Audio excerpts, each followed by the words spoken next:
Hello everyone, आज के इस वीडियो में हम डिस्कस करेंगे यूपीएसआई एग्जाम 2021।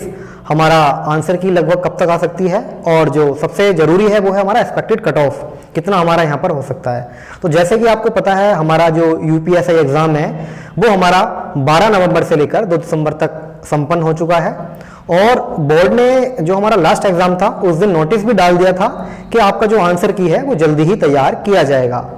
तो और भर्ती प्रक्रिया भी ये जल्दी ही यहाँ पर पूरी की जाएगी। तो इस वीडियो में हम जानेंगे कि हमारा जो एक्सपेक्टेड कट ऑफ है वो क्या हो सकता है और ये जो कट ऑफ हम बना रहे हैं लगभग 50 प्लस कैंडिडेट से हमने पूछा है जो एग्जाम देकर आए हैं और जो काफी समय से टेस्टबुक.com या और भी टेस्ट सीरीज हैं उन सभी का टेस्ट लगा रहे थे, वहां अच्छा स्कोर करके आ रहे थे और बाकी एग्जाम भी उनके क्वालिफाई हैं और रिजल्ट का इंतजार कर रहे हैं। तो उन सभी कैंडिडेट्स के आधार पर उनसे पूछकर ये हमने कट ऑफ यहाँ पर आपको एक अनुमान लगाने की कोशिश की है। तो सबसे पहले अगर आंसर की बात करें तो आपका आंसर की 10 दिसंबर तक आपको देखने को मिल जाएगा, ठीक है, ऐसा मेरा मानना है। वरना 10 से 15 के बीच यहाँ डेट है और ज्यादा चांसेस है कि आपको 10 दिसंबर तक आपका आंसर की देखने को मिल जाएगा। दूसरा बात कर लेते हैं जो एग्जाम था इस बार जो पूछा गया था उसका जो लेवल था कैसा रहा है और क्या क्या परेशानियां एग्जाम में देखने को यहां पर मिली हैं। तो सबसे पहले अगर हम बात करें प्रीवियस ईयर की तो एग्जाम तो बहुत सिंपल पूछा गया था प्रीवियस ईयर में, क्योंकि लोगों ने जो है प्रीवियस ईयर वाले जो क्वेश्चंस थे वो लगाए थे, प्रीवियस ईयर के जो सेट थे उन्होंने वो सोल्व किए थे क्योंकि तैयारी वो कर रहे थे प्रीवियस के आधार पर। लेकिन इस बार जो है हमारा एग्जाम का पैटर्न ही चेंज हो गया है। तो 1 बाय 1 हम देख लेते हैं क्या रहा हमारा। अगर हम बात करें हिंदी की तो हिंदी आसान कब होती है? जब हमारा हिंदी साहित्य नहीं पूछा जाता है तो हम हिंदी उसको आसान कह सकते हैं। लेकिन अगर हम यहाँ पर बात करें तो हिंदी साहित्य यहाँ पर पूछा गया है तो मैं समझता हूँ कि हिंदी का इसलिए अटेम्प्ट जो है हमारा कम हो जाता है और गलती के चांसेस यहाँ पर बढ़ जाते हैं, क्योंकि हिंदी साहित्य भी जो पूछा गया है वो इतना आसान नहीं पूछा गया है, कुछ ऐसा पूछा गया है जो कभी पढ़ा ही नहीं है। तो जो कैंडिडेट लगभग अगर हम बात करें 15 से 20 क्वेश्चन उनको इजीली मिल जा रहे हैं, आप उसको बना पा रहे हैं 15 से 20 क्वेश्चन और बाकी नेगेटिव मार्किंग है नहीं। तो आपने क्या सोचा कि बाकी जो क्वेश्चन है 40 के 40 करने हैं, 40 कर दिए, 15-20 आसान अगर आपके क्वेश्चन मिल गए तो आपने सोचा कि सारा सही आपका ये आसान हो गया, साहब हमारे हिंदी में नंबर हो गए 40 में से हमारे 35 आ जाएंगे, ठीक है। जबकि ऐसा नहीं है, ठीक। मेरे अनुसार हिंदी का जो अगर अच्छा करने वाला है जिसकी हिंदी पर पकड़ अच्छी है, मैं समझता हूँ वो मैक्सिमम 30 यहाँ पर कर रहा हूँ, करने को 35 है, लेकिन अगर मैं बीच का लेकर चलूँ, मध्यम लेकर चलूँ तो मैं 30 यहाँ पर मानकर चल रहा हूँ। उसी प्रकार अगर हम मूल विधि और संविधान और सामान्य ज्ञान की अगर बात करें तो जिन लोगों ने अगर ये सेक्शन पढ़ा हुआ है तो उनके लिए तो आसान है और जिन्होंने नहीं पढ़ा हुआ है तो उनके लिए तो आसान नहीं होगा। तो मैं समझता हूँ यहाँ पर भी अगर हम बात करें तो मूल विधि के क्वेश्चन पूछे भी जा रहे थे लेकिन डीप पूछे जा रहे थे, कुछ कम क्वेश्चन मूल विधि से थे, संविधान से सीधे सीधे क्वेश्चन यहाँ पर पूछे गए हैं। तो इतना आसान भी नहीं कह सकते इसको और इतना जो है हम टफ नहीं कह सकते, इसको मॉडरेट कह सकते हैं। तो मॉडरेट की अगर बात करें तो यहाँ पर अगर 25 स्कोर आप कर रहे हैं 25 से 30 तो ये आपका अच्छा स्कोर यहाँ पर हो सकता है, ठीक।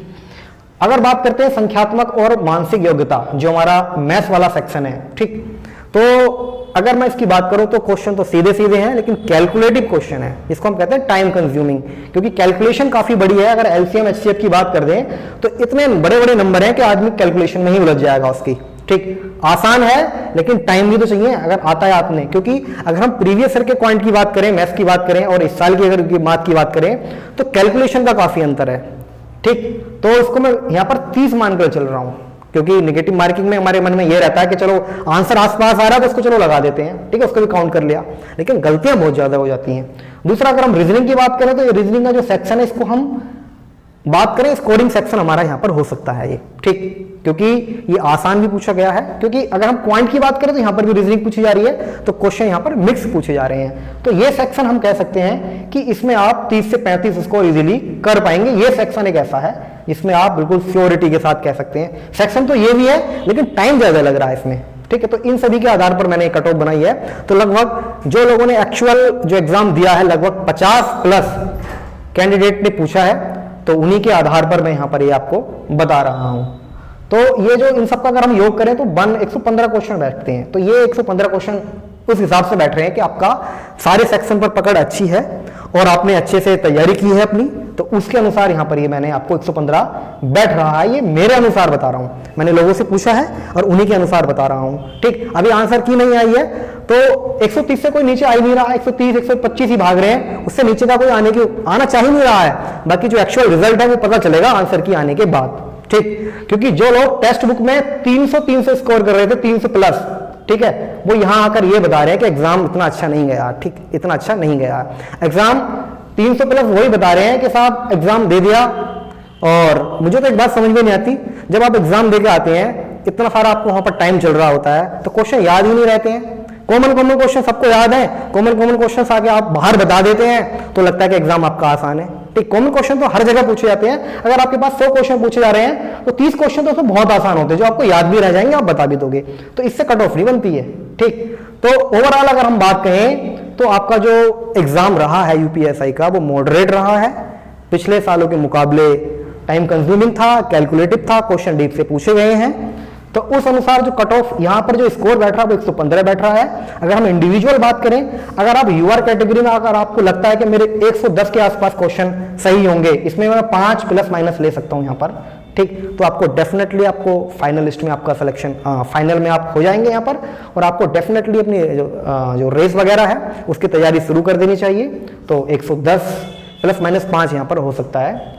ईडब्ल्यूएस आपका 95 से 100 कट ऑफ यहां पर हो सकती है, ये इसके बीच रहना चाहिए।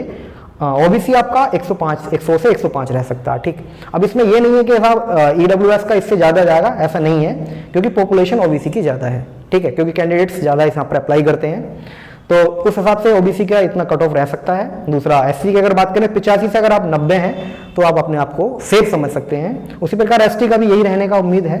बाकी इसके अलावा जो कैंडिडेट है, अगर वो 50% स्कोर कर पा रहे हैं सब सेक्शन में, ठीक है, बाकी आपके 35% सब सेक्शन में है, ठीक है, चारों सेक्शन में 35% नंबर हो जाते हैं आपके, और बाकी ओवरऑल आप अगर 50% कर पा रहे हैं तो मैं समझता हूं कि आप यहां पर सेफ हैं।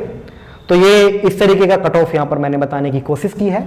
जो लोग कह रहे हैं कि 130 प्लस जो हम करके आ रहे हैं, कट ऑफ 120 प्लस रहने वाली है, आप उन सभी बातों पर ना आ जाइए। अभी आंसर की आनी है, रिजल्ट आना है, अभी एक्चुअल जो रिजल्ट है वो बाकी है। दूसरा एक अच्छी खबर और है जो मैं आपको बताना चाहूंगा, ये तो हमारा कट ऑफ हो गया। अगर आप इस स्कोर के अंतर्गत आ रहे हैं तो अपनी तैयारी कंटिन्यू कर दीजिए। दूसरा मैं ये बताना चाहूंगा कि जो सिपाही भर्ती का इंतजार कर रहे हैं, लगभग 25,000 प्लस जो भर्तियां हैं सिपाही वाली, वो आपको इसी महीने देखने को मिलने वाली हैं। 20% उसमें जो सीटें हैं वो महिलाओं के लिए रिजर्व होने वाली हैं। तो ये हमारा इस तरीके का आपका कट ऑफ था। अगर आपको जो भी कुछ लगा हो, अच्छी बातें, बुरी बातें, अच्छे कमेंट, बुरे कमेंट, हमें कमेंट के माध्यम से नीचे बता सकते हैं, जो भी आपके मन में विचार है, ठीक है। और सभी का कोशिश करेंगे, सभी का यहाँ पर जवाब आपको दिया जाएगा, ठीक। तो ये जो स्कोर बताया है उस आधार पर बताया, कोई पोल नहीं कराया है। जो एक्चुअल में कैंडिडेट एग्जाम दे गए हैं, जो उस लायक हैं एग्जाम को और जो अच्छे से अपने एग्जाम में लगे हुए हैं, तो उन सभी से पूछकर यहाँ पर ये कट ऑफ आपको बताया गया है। तो इस वीडियो में इतना ही, मिलते हैं नेक्स्ट वीडियो में। अगर आपको वीडियो अच्छा लगे तो हमारे चैनल पर बने रहें और इसको सब्सक्राइब भी कर लें और वीडियो को लाइक कर दीजिए। चलिए, थैंक यू।